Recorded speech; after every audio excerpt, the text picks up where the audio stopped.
दोस्तों बहुत बहुत स्वागत है आप सभी का एक बार फिर से। जी हाँ दोस्तों, आज पूरे दिन की कई महत्वपूर्ण और बड़ी खबरें निकलकर सामने आ रही हैं। जानेंगे सभी खबरों को विस्तार से। तो दोस्तों खबरों में आगे बढ़ने से पहले वीडियो को एक प्यार भरा लाइक जरूर कर दें और ताजा खबरों को जानने के लिए चैनल को सब्सक्राइब भी जरूर कर लें। तो देखते हैं पहली बड़ी खबर क्या निकल कर आ रही है। राहुल गांधी की भारत जोड़ो यात्रा का आज 117वां दिन था। आज पंजाब के सरहिंद से यात्रा की शुरुआत हुई। पंजाब में यात्रा 9 दिनों तक रहने वाली है। पंजाब में अपनी यात्रा के पहले दिन राहुल गांधी एक अलग ही अंदाज में बेधड़क नजर आए। तो आज राहुल को यात्रा में किसका मिला साथ, देखते हैं ये खास रिपोर्ट। भारत जोड़ो यात्रा ने आज पंजाब में प्रवेश कर लिया। नए राज्य में यात्रा का शानदार स्वागत हुआ। भारी संख्या में लोग राहुल गांधी और भारत यात्रियों का स्वागत करने पहुंचे। आज सुबह राहुल गांधी के नेतृत्व में सरहिंद से भारत जोड़ो यात्रा की शानदार शुरुआत हुई।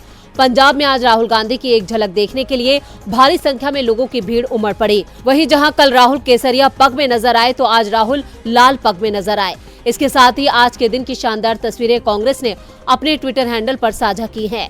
इसके साथ ही सुबह पंजाब की यात्रा शुरू करने से पहले राहुल ने गुरुद्वारा फतेहगढ़ साहिब में माथा टेका। इसके साथ ही राहुल ने पंजाब की जनता और कार्यकर्ताओं को संबोधित करते हुए बीजेपी पर जमकर हमला बोला। साथ ही किसानों की मेहनत का भी जिक्र किया। वहीं आज भी यात्रा में शामिल होने के लिए सफाई कर्मियों को बुलाया गया, जिसकी तस्वीरें कांग्रेस ने अपने ट्विटर हैंडल पर साझा की हैं। इन सब के अलावा राहुल गांधी ने पंजाब में यात्रा के पहले दिन वरिष्ठ पूर्व सैनिकों, प्रसिद्ध पंजाबी इतिहासकारों, अर्थशास्त्रियों, समाजशास्त्रियों और कृषि विशेषज्ञों के एक पैनल के साथ बातचीत की। यानी पंजाब में यात्रा का पहला दिन जबरदस्त रहा और इसी के साथ यात्रा का आज का दिन खत्म हुआ। यात्रा लुधियाना में रात्रि विश्राम करेगी। राहुल की यात्रा अपने आखिरी पड़ाव पर है, तो वहीं पंजाब में भी राहुल की यात्रा में जनसैलाब नजर आया। आज भी राहुल ने बीजेपी पर जोरदार हमला बोला।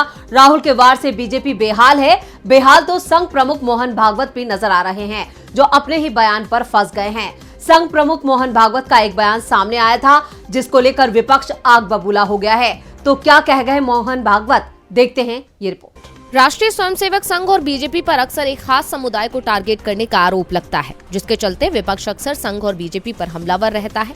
ऐसे में अब मोहन भागवत के नए बयान पर बवाल मच गया है और विपक्ष उन पर निशाना साध रहा है। मोहन भागवत की टिप्पणी पर तंज कसते हुए कपिल सिब्बल ने ट्वीट कर कहा कि वो इससे सहमत हैं, लेकिन इंसान को इंसान रहना चाहिए। वहीं सिर्फ सिब्बल ही नहीं, भागवत के इस बयान पर AIMIM के प्रमुख असदुद्दीन ओवैसी भी आग बबूला हो गए।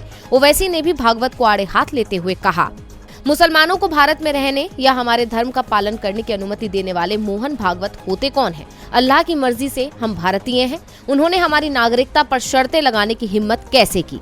हम यहाँ अपने विश्वास को समायोजित करने या नागपुर में कथित ब्रह्मचारियों के समूह को खुश करने के लिए नहीं है। कपिल सिब्बल और ओवैसी का ये बयान भागवत के उस बयान पर आया है, जिसमें उन्होंने कहा था कि सीधी सी बात है, हिंदुस्तान को हिंदुस्तान ही रहना चाहिए। आज भारत में रह रहे मुसलमानों को कोई नुकसान नहीं है, इस्लाम को कोई खतरा नहीं है, लेकिन मुसलमानों को खुद को सर्वश्रेष्ठ बताने वाली गलत बयानबाजी छोड़ देनी चाहिए। यानी भागवत के बयान पर अब विपक्ष हमलावर हो गया है। देखना होगा कि अब भागवत की तरफ से इस पर क्या प्रतिक्रिया आती है। मोहन भागवत को एक बार फिर मुंह की खानी पड़ी है। अब बात जोशीमठ की, जहां हालात लगातार बिगड़ रहे हैं। सैकड़ों लोगों को खतरनाक इमारतों से रेस्क्यू किया जा चुका है। अभी तक 700 से ज्यादा घरों में दरारें आ चुकी हैं। जमीन धंसने की खबरें भी आ रही हैं। वहीं 86 घरों को असुरक्षित घोषित किया जा चुका है। इसके अलावा 100 से ज्यादा परिवारों को सुरक्षित स्थानों पर ले जाया जा चुका है। तो वहीं सरकार और स्थानीय लोग मुआवजे को लेकर आमने सामने आ गए हैं। जोशीमठ इस समय बड़े संकट का सामना कर रहा है। जमीन धंसने से लगातार घरों में दरारें पड़ रही हैं। इस बीच जोशीमठ में प्रशासन के साथ स्थानीय लोगों की मुआवजे को लेकर चल रही बैठकों में बात नहीं बन पा रही है। लोग मुआवजे पर अड़े हुए हैं और सरकार के खिलाफ विरोध कर रहे हैं। प्रशासन की ओर से प्रभावित परिवारों को 1.5 लाख रुपए का मुआवजा दिए जाने की बात कही गई, लेकिन प्रभावितों ने इससे इनकार कर दिया। होटल मल्लारी इन के मालिक ठाकुर सिंह राणा की माने तो मुख्यमंत्री के प्रमुख सचिव के साथ बैठक हुई। उन्होंने कहा कि बद्रीनाथ की तर्ज पर मुआवजा नहीं मिलेगा, लेकिन मार्केट रेट पर होगा। हमने बोला कि मार्केट रेट बता दें, लेकिन उन्होंने कहा कि नहीं बता सकते। तो हमने कहा कि हम भी विरोध प्रदर्शन खत्म नहीं करेंगे। इधर जोशीमठ में हल्की बारिश शुरू हो गई है। बारिश के चलते कटान और भूधसान का खतरा भी बढ़ गया है। अब तक 723 इमारतों में गंभीर दरारें आ चुकी हैं। जोशीमठ का संकट लगातार बड़ा होता जा रहा है। अभी तक प्रशासन ने 131 परिवारों को उनके घरों से बाहर निकाला है। इन सभी को सुरक्षित शेल्टर में जगह दी गई है। प्रशासन की माने तो जोशीमठ में जिन 723 घरों में दरारें आई हैं, उनके मालिकों को अभी 1.5 लाख की मदद की जाएगी। 50 50,000 शिफ्टिंग के लिए और मुआवजे के एडवांस के तौर पर 1 लाख रुपए दिए जाएंगे। फाइनल मुआवजा क्या होगा ये बाद में तय किया जाएगा। 1 हफ्ते में सर्वे पूरा होगा और उसके बाद ये मदद दी जाएगी, लेकिन लोग इससे सहमत नहीं हैं और सरकार के खिलाफ विरोध प्रदर्शन कर रहे हैं। जोशीमठ में बिगड़ते हालात किसी बड़ी मुसीबत का संकेत दे रहे हैं। संकेत तो पीएम मोदी ने भी दे दिया है कि नई टीम में कई मंत्रियों का पत्ता कटने वाला है।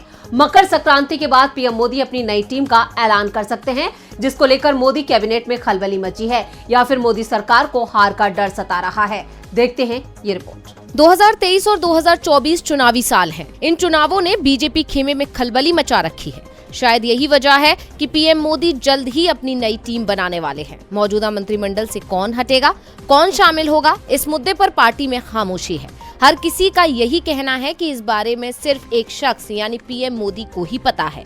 मोदी सरकार के दूसरे कार्यकाल का अंतिम पुनर्गठन मकर संक्रांति के बाद होगा। यही टीम इस साल 10 राज्यों के विधानसभा चुनाव और 2024 के लोकसभा चुनाव में पार्टी का मोर्चा संभालेगी। खबरों की माने तो संगठन में अनुभवी तेज तर्रार नेताओं की कमी है, इसलिए कम से कम 3 कैबिनेट मंत्री संगठन में लाए जा सकते हैं। एक पूर्व ब्यूरोक्रेट कैबिनेट मंत्री को हटाए जाने की चर्चा है। महिला प्रतिनिधित्व बढ़ेगा। कर्नाटक, मध्य प्रदेश, छत्तीसगढ़, राजस्थान से नुमाइंदगी बढ़ने की भी संभावना है। 5 मंत्रियों का अतिरिक्त प्रभार कम किया जा सकता है। ओबीसी, अनुसूचित जाति और आदिवासी को तरजीह दी जाएगी। अल्पसंख्यक मामलों का मंत्रालय गैर मुस्लिम अल्पसंख्यक प्रतिनिधि को दिया जाएगा। गुजरात की जीत में अहम भूमिका निभाने वाले को इनाम दिया जाएगा। हिमाचल, दिल्ली एमसीडी चुनाव में हार के लिए जिम्मेदार चेहरों को बाहर किया जा सकता है। पुनर्गठन में शिवसेना के शिंदे गुट को एक स्थान दिया जा सकता है, क्योंकि महाराष्ट्र में बीएमसी चुनाव है। ऐसे में कैबिनेट में शिंदे गुट की हिस्सेदारी जरूर होगी। जेडीयू के हटने से खाली हुई जगह भी बीजेपी को मिलेगी। राष्ट्रीय कार्यकारिणी की बैठक 16 से 17 जनवरी को है। 23 जनवरी को नड्डा कार्यकाल पूरा कर रहे हैं। बजट सत्र 31 जनवरी से है। ऐसे में नई टीम 18 से 25 जनवरी के बीच बन सकती है। इस साल कर्नाटक, तेलंगाना, मध्य प्रदेश, छत्तीसगढ़, राजस्थान, मेघालय, नागालैंड, मिजोरम, त्रिपुरा में चुनाव है। जम्मू कश्मीर में भी उम्मीद है। बीजेपी के सामने इनमें से 6 राज्यों में सरकार बचाने की चुनौती है। ऐसे में मंत्रिमंडल में वहां के नेताओं को प्रतिनिधित्व देने पर जोर होगा। सरकार की ओर से साफ संकेत है कि नॉन परफॉर्मिंग मंत्रियों को नई टीम में जगह नहीं मिलेगी। चुनावी साल में मोदी कैबिनेट का फेरबदल कई कयासों को बल दे रहा है, तो क्या बीजेपी अपनी हार को टालने में जुटी है? आज हुई कैबिनेट की बैठक में कई अहम फैसले लिए गए। आज हुई बैठक का सबसे अहम फैसला मुफ्त राशन योजना को लेकर सामने आया। तो क्या है ये फैसला, देखते हैं इस रिपोर्ट में। पीएम मोदी की अध्यक्षता में हुई केंद्रीय मंत्रिमंडल की बैठक के बाद आर्थिक मामलों से जुड़े कुछ बड़े फैसलों का ऐलान किया गया। इससे आम जनता को वित्तीय ट्रांजैक्शन और डिजिटल लेन देन में आसानी होगी और उनको इंसेंटिव भी मिलेगा। कैबिनेट ने कम रकम के डिजिटल ट्रांजैक्शन के लिए 2600 करोड़ रुपए की प्रोत्साहन राशि को मंजूरी दी। केंद्रीय कैबिनेट की बैठक में मुफ्त अनाज वाली सभी योजनाओं को सरकार ने अब प्रधानमंत्री गरीब कल्याण अन्न योजना में शामिल कर लिया है। पहले गरीबी रेखा से नीचे आने वाले लोगों के लिए अंत्योदय अन्न योजना और ऐसी ही दूसरी योजनाएं चल रही थी, जिनके जरिए गरीबों को मुफ्त राशन दिया जाता है। अब 1 जनवरी से प्रधानमंत्री गरीब कल्याण अन्न योजना के तहत ही देश भर के गरीबों को राशन दिया जाएगा। पीएम मोदी ने इस फैसले पर मोहर लगा दी है। इस नई योजना की शुरुआत 1 जनवरी 2023 से हो गई थी और देश के करीब 80 करोड़ गरीबों को इसका लाभ मिल रहा है। इस योजना के शुरू होने के बाद साल 2023 में प्राइमरी हाउस होल्ड और अंत्योदय अन्न योजना के लाभार्थियों को प्रधानमंत्री गरीब कल्याण अन्न योजना के तहत मुफ्त राशन दिया जाएगा। सरकार की तरफ से बताया गया है कि मुफ्त राशन की योजना के नाम बदलने का मकसद देश भर में राशन वितरण प्रणाली में पारदर्शिता लाना है। इससे सभी राज्यों में एक जैसी व्यवस्था होगी। ये एकीकृत योजना गरीबों के लिए खाद्यान्न की पहुंच, सामर्थ्य और उपलब्धता के मामले में एनएफएस से 2013 के प्रावधानों को मजबूत करेगी। आपको बता दें, इससे पहले दिसंबर 2022 में ही मुफ्त राशन योजना को 1 साल के लिए बढ़ाया गया था, यानी अगले 1 साल तक गरीबों को मुफ्त अनाज की सुविधा मिलती रहेगी। साल 2020 में कोरोना लॉकडाउन के बाद सरकार की तरफ से इस योजना को लागू किया गया था, जिसके तहत गरीबों को 5 किलो मुफ्त राशन मुहैया कराया जाता है। 2023 और 2024 चुनावी साल है। इसमें बीजेपी बड़े ही सधे हुए कदमों से आगे बढ़ रही है, क्योंकि भारत जोड़ो यात्रा की कामयाबी ने बीजेपी को बैकफुट पर धकेल दिया है। इधर दिल्ली में भी आम आदमी पार्टी ने बीजेपी की नाक में दम कर रखा है। दिल्ली मेयर चुनाव को लेकर एक और तारीख सामने आ रही है और अब माना जा रहा है कि 30 जनवरी को दिल्ली को मेयर मिल जाएगा। देखते हैं ये रिपोर्ट। दिल्ली में मेयर चुनाव को लेकर जारी सस्पेंस के बीच दिल्ली नगर निगम ने मेयर चुनाव के लिए 30 जनवरी की तारीख तय की है। गणतंत्र दिवस के बाद दिल्ली को नया मेयर मिल सकता है। एमसीडी ने मेयर चुनाव के मद्देनजर एक प्रस्ताव के साथ शहरी विभाग को एक फाइल भेजी थी। ये पूरा प्रस्ताव मेयर, डिप्टी मेयर और स्थायी समिति के सदस्यों के चुनाव की तारीख को अंतिम रूप देने से जुड़ा था। दिल्ली सरकार की मंजूरी के बाद इस प्रस्ताव को मंगलवार शाम को दिल्ली के उपराज्यपाल विनय सक्सेना के पास मंजूरी के लिए भेज दिया गया है।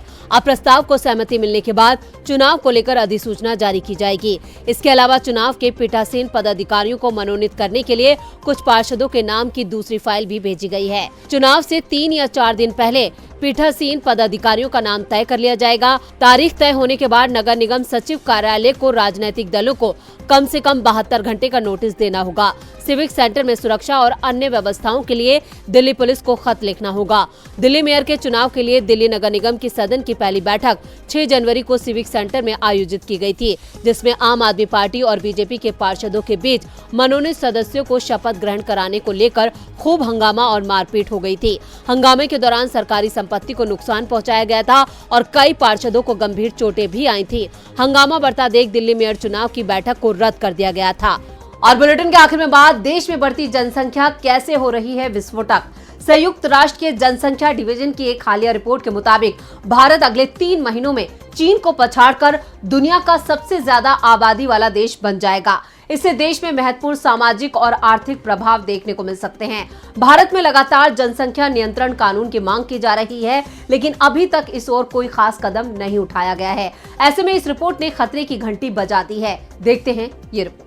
देश में जनसंख्या तेजी के साथ बढ़ती जा रही है। वहीं अब भारत की जनसंख्या के मद्देनजर संयुक्त राष्ट्र के जनसंख्या डिवीजन ने एक रिपोर्ट जारी करते हुए कहा कि भारत की जनसंख्या तीव्रता से बढ़ रही है। आगामी 3 महीनों में भारत की आबादी सभी देशों से ज्यादा होगी और जनसंख्या के मामले में भारत सबसे आगे पहुंच जाएगा। वहीं बढ़ती जनसंख्या से भारत की सामाजिक और आर्थिक स्थिति प्रभावित हो सकती है। भारत में तेजी से बढ़ रहे 1.41 बिलियन लोगों में से 4 में से लगभग 15 वर्ष से कम आयु का है और लगभग आधे जो है वो 25 वर्ष से कम के हैं। रटगर्स यूनिवर्सिटी में साउथ एशियन हिस्ट्री के एसोसिएट प्रोफेसर डॉक्टर आड्रे रस्ट्रिचके ने कहा है कि लोगों का मानना है कि भारत की अर्थव्यवस्था में अभी संभावनाएं हैं, क्योंकि ये युवाओं का देश है। भारत अपनी अर्थव्यवस्था को बेहतर बनाने के लिए हर संभव कोशिश करता है। भारत की आबादी तेजी से बढ़ रही है। भारत ने युवाओं को प्रोत्साहित किया है। 1950 के बाद से भारत और चीन ने दुनिया की जनसंख्या वृद्धि का अनुमानित 35% हिस्सा लिया है। चीन एक वैश्विक औद्योगिक शक्ति के रूप में उभर रहा है। संयुक्त रूप से 2 जनसंख्या अधिक केंद्र दुनिया के लगभग 8 बिलियन लोगों का एक महत्वपूर्ण हिस्सा है। लेकिन अगर भारत की जनसंख्या इसी तरह बढ़ती रही तो भारत की आबादी इससे काफी प्रभावित होगी, क्योंकि भारत चीन की तरह व्यापार के क्षेत्र में मजबूत नहीं है और इसी कारण बढ़ती जनसंख्या भारत में गरीबी बढ़ाएगी, जो चिंता का विषय है। तो आज इस बुलेटिन में बस इतना ही।